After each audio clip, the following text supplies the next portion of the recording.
Ladies and gentlemen, hey, hi, how you doing? Welcome back to the channel. Thank you so much for stopping by. Today, I am giving you guys a bit of a PSA, a public service announcement in regards to a handful of things you need to be aware of when it comes to creating your loadouts. Obviously, we cover loadouts all the time here on the channel. I do my best to basically go through every niche, every specific kind of play style there is, whether it's close range metas, long range metas, sniper support, rifles, SMGs, everything in between, right? But while I do, set a basis of, hey, this gun and this setup works really well, this gun and this setup works really well, I always advise you to tweak things based off of your playstyle. If you need a little bit more control in a setup, you should opt for that over maybe my preference and mobility, or vice versa, right?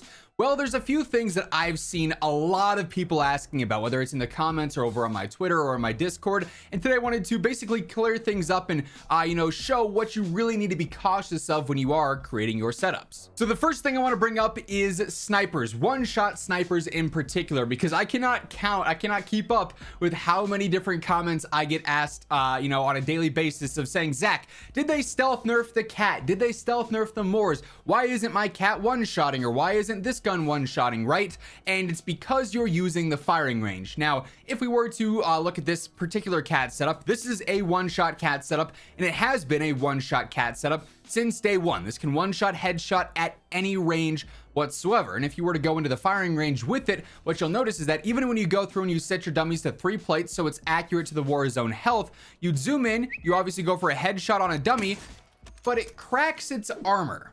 Now, in game, this is supposed to be a one-shot headshot. And a lot of people go and look at this and say, Zach, they've stealth nerfed the cat. Or the same thing would happen with the Moors, for instance, or the Stalker. What's going on? Why is this not in the patch notes? And that's simply because, and I cannot stress this enough, this firing range is not accurate. For damage values, it's very wonky. It doesn't seem to fully function as intended. Now, this is a great place to test out your accuracy and your recoil control on these dummies and everything and see things like that. But as far as trusting damage one-to-one, you just can't do so, as I just clearly proved with the cat. Now, on the inverse here, we also have an MCPR setup. And keep in mind, this being an MW2 sniper, it has to have explosive ammo on it in order to actually one-shot headshot. And if you were to take this into the firing range, again, we've got our 3 plates on, and you go for a headshot here, magically this one shots. So I understand the confusion for sure, especially if you're not someone who's actively watching YouTube videos and setup guides like what we post here. You would test this in game and be like, wait, so my MCPR one shots in the firing range, that's going to be a one-shot sniper, which in all fairness this is, but then my cat doesn't. They must have nerfed the cat, or they must have changed the cat. It's just misinformation, unfortunately, stemming from the game itself. So definitely look out for that one. Now, another super important thing, especially as of late, you need to look out for with your setups is your velocity stat. Now, credit where credit is due here. Shout out to Exclusive Ace. I'm sure many of you guys know who he is. He is an absolute wizard when it comes to more so multiplayer content and stats and guides and whatnot. But he recently made a video talking about bullet velocity within Call of Duty, as he did a lot more extensive testing on just how important this value is. True Game Data also looked into it, and it seems to correlate directly with Warzone as well. But with velocity in this game, we've essentially discovered, because of Ace's testing, that within certain ranges, if you have a certain value for your velocity, a weapon is going to basically be hit scan. And then beyond that velocity, range, then it would have that bullet travel time or that ballistic feel to it, which is why a lot of your gunfights might feel somewhat inconsistent, why your hit reg might feel a little bit goofy in some situations and whatnot. And I'm going to throw up a graph here on screen from Ace's video. I will leave a link to his full video in the description below. I would highly recommend checking it out because it is really, really good work on how this system, functions overall. But he does an awesome job with this graph of basically showing off the hit scan range correlating to certain values of your velocity, right? So if you have a velocity of 200, you have a hit scan range of only 10 meters. If you have a velocity of 1,000, you have a hit scan range of 50 meters, which is very impressive. So essentially, this graph is super important, and this stat is now super important because you need to be, I would say, for the most optimal gameplay experience and the most optimal gunfight experience, matching your velocity or being close to your velocity values for your designated target range.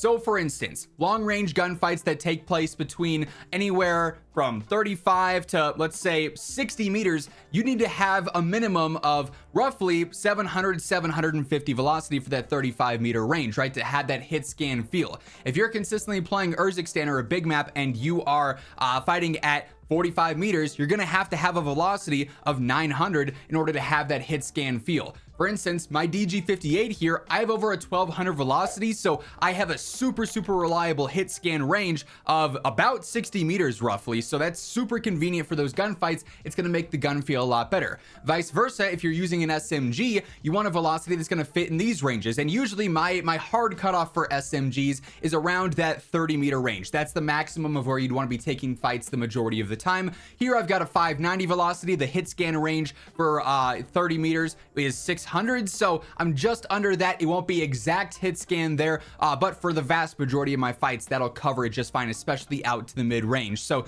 comparing that graph to where you oftentimes find yourself fighting is now more important than ever, considering we know how this functions, which ultimately means using long barrels that are going to extend your range and velocity is super clutch really across the board. If you can afford the mobility decreases on a close range gun, that's going to be ideal. But also things like high grain ammo are going to be really good on both close range and long range options. The Spirit Fire suppressor will extend out some velocity there, so really focusing on this stat in specific now is very important considering the new information we have on it. By the way, as we are going through some of the tips and some of the warnings here, I guess, when it comes to your loadouts, if you enjoy the video, if you find it helpful, do me a favor and drop a like on it. It is always really appreciated. And if you're new to the channel or you simply have not subscribed yet, every single day I got you covered with news, updates, patch notes, meta breakdowns, everything like that is always here, so feel free to hit that subscribe button and turn on your post notifications to stay up to date. The next thing I want to focus on is definitely something that I've tried to reiterate throughout several loadout videos, but still, just in case maybe you haven't seen some of them, you might be new to the channel or something like that. Firing aim stability and aiming idle sway are two incredibly important stats. They're going to limit the amount of RNG on your recoil pattern. So if you have a straight vertical pattern, but there's a decent amount of aiming idle sway and firing aim stability is not a super important factor in that, it might turn from straight vertical to jutting out to the right, jumping out to the left, back and forth as it's going up, making the recoil less predictable and also less consistent across the board. So when you hone in on aiming idle sway and firing aim stability with certain benefits there, you're going to end up having a much easier to use weapon, a much more reliable to use weapon. That's why things like Bruin Heavy Support, even though they've nerfed some of the benefits for its control benefits, it still is so good because it has better aiming idle sway and better fire aim stability as well. Unfortunately, there's no correlation to that on the advanced stats graph. So you can have a weapon that's getting better firing aim stability and that'll never show up here, or you could be killing your aiming idle sway, that'll never show up here. Really, the thing you want to avoid though is those attachments that have that as a con, and this means on a lot of MW2 guns that's going to be a very present theme. The wrap, for instance, is one of the worst cases. A lot of the MW2 guns are like this. The wrap is one that to me stands out the most. While you have barrels here that you might think are ideal for long range, like this one's helping out the range and velocity, it's also hurting the aiming idle sway. If you want something that's going to speed you up, well, guess what? That's also going to end up hurting your aiming idle sway. We got better ADS, also going to end up hurting your aiming idle sway. Other attachments like stocks will often do this too, even if it's helping out with some control. Double arrows on aiming idle sway. A mobile stock, worse aiming idle sway. Even the rear grips here, better control, but you're also hurting your aiming idle sway. So your pattern changes, but the idle sway becomes a little bit less consistent. A lot of rear grips will have this, especially if they're a control-based grip. Even MW3 ones will have this aiming idle sway con. Sometimes you'll see it from certain muzzles, from certain barrels, certain stocks as well. So definitely something to prioritize when you're going through and looking for different attachments. That con list, if it has one of those two things, or even both of them in some cases, could be something worth saying, okay, maybe I go for this instead of that. Even though this has some decent pros, the cons just aren't super ideal. And then, as I mentioned just a little bit to I guess exemplify it a little bit more, MW2 attachments might have some considerably nice pros in some cases, but also their cons seem to be for the most part a lot more severe. Now, that's not to say every MW2 attachment you should avoid. There are some good ones here and there, but just for example, you'll see certain ones here. While Echoline GS might seem pretty promising interesting because it's got better firing aim stability, which, as we just talked about, is super important.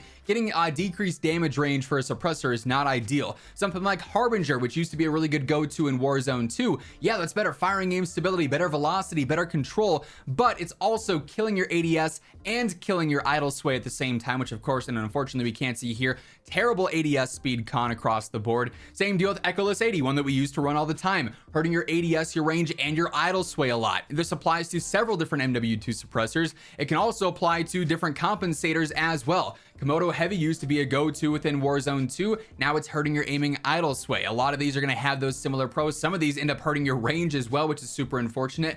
Others like Sack and Shred 40 are a little bit more forgiving, but they're still going to end up hurting your idle sway some, which is obviously less than ideal, despite the fact that yes, you are getting some really good control benefits back out of that. It's just things you really got to be mindful of. MW2 attachments just really aren't the best case scenario. In a lot of cases, one-off situations, there might be some that work, but for the most part, while the MW2 guns are getting better, their setups kind of aren't, which is a little bit unfortunate. But that being said, those are a handful of things you really got to look out for when you are creating your loadouts. Don't make those mistakes and end up causing your setup to be worse because of it, or changing your gun because of it as well. Hopefully this video helped you out. If it did, do me a favor and drop a like on it, and if you're new here, be sure to hit that subscribe button on your way out. But once again, thank you so much for tuning in, and until next time, take it easy, have an awesome rest of your day, and I'll catch you later. Peace out.